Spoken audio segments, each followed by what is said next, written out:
Hello, my Twilight Tarot friends. It's Anna here. And of course, it's Twilight. I'm sort of done my tea.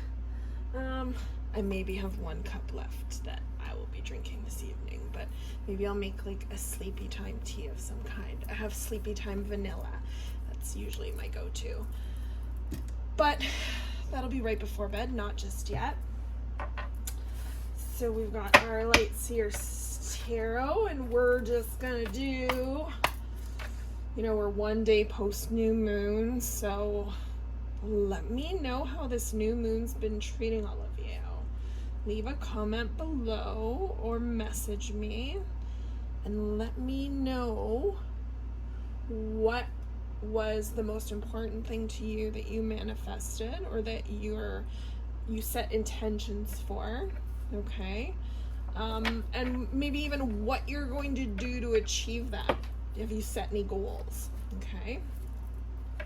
In the meantime, of course, we'll just do our random whatever falls out for the collective for our Twilight Tarot. If there are any, any questions you want asked on this series at all, then please leave a comment below or message me.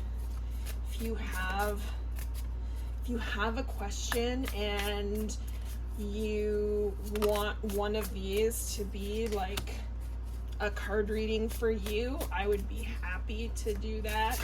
You can give me like a code word to say for when I'm doing the reading.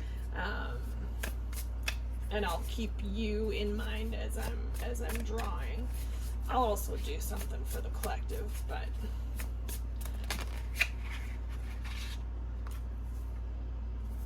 is that it? I'm thinking that's it. Alright, so whatever it is, it's gonna be a challenge. Alright, it's gonna be a challenge. It's gonna be some hard work. There's going to be a lot of burdens to carry. You're going to have to defend what it is that you believe, what it is you stand for, what it is you are trying to achieve and accomplish in your purpose. Right, because the Five of Wands, it's kind of a card of competition, of conflict, right? Like they're always all trying to climb and get that flame. Okay, so you might have some conflict in your life, arising in your life. The Seven of Pentacles is a card of like wondering if the work you're putting into something is truly worth it. Okay, he's sitting there. Oh, pardon me, it's a little later than I would like to do this. We're a little bit past twilight.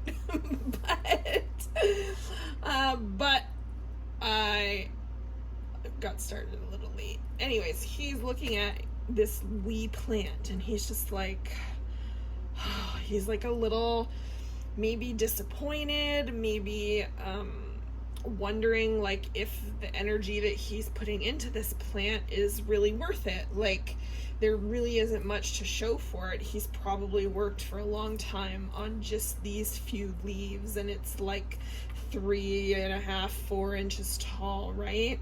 So is it worth it for him to continue working on this, right? He's putting in what he can, but really, let's be honest, he's only using one hand, so it's kind of like a half-assed, half-hearted effort, if, you're going to call it something. But what he doesn't see is the growth underground, okay?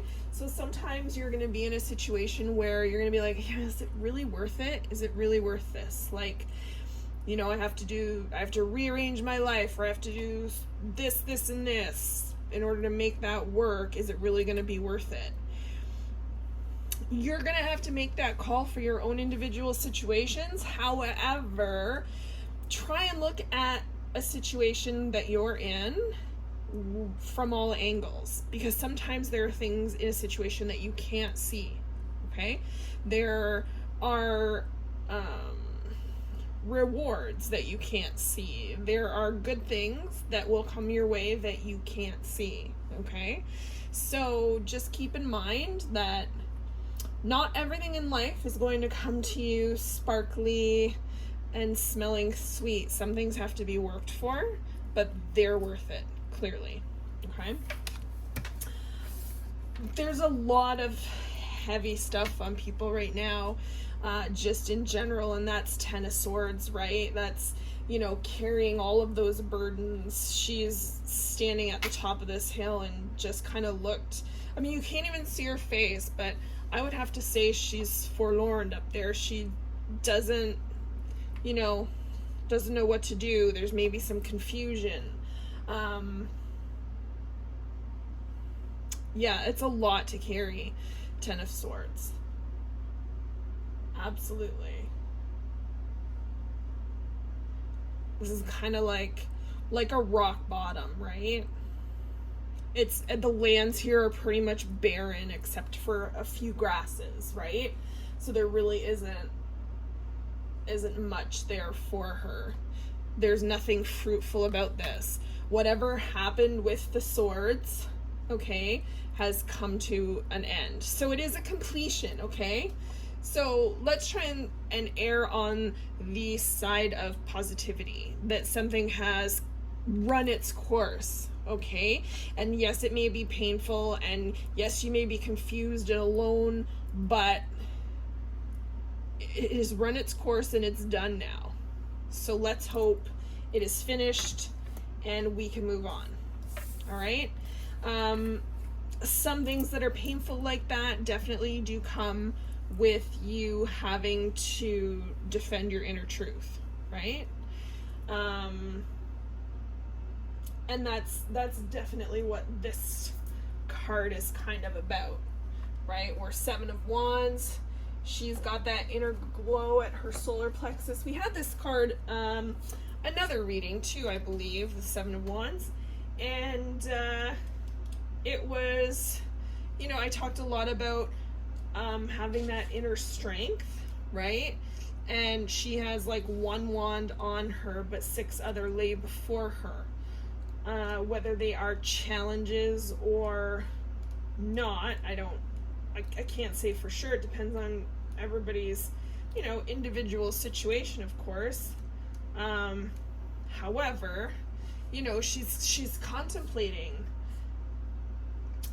she's just grounding herself, right? She's meditating, she's going within, right? So I think it's a beautiful card. Normally the Seven of Wands is the guy on the top of the hill. He's got one wand and he's defending himself from 6 other wands, right? So it's normally a card of defending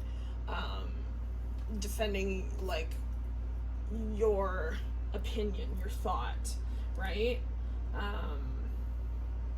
Self-defense, basically.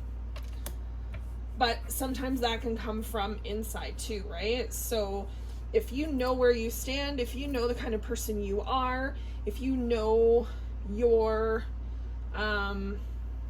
thoughts, your feelings, your morals, where you stand with things, then it's not going to matter how many people come at you. It doesn't matter how many different ways, okay? If you are able to stand your ground, then you're going to be good, right? And the King of Cups, I mean, the King of Cups, he's supportive, he is comfortable in his skin, in his emotions, divinely blessed, right?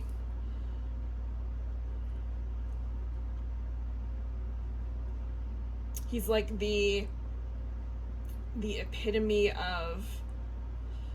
of masculine empathy.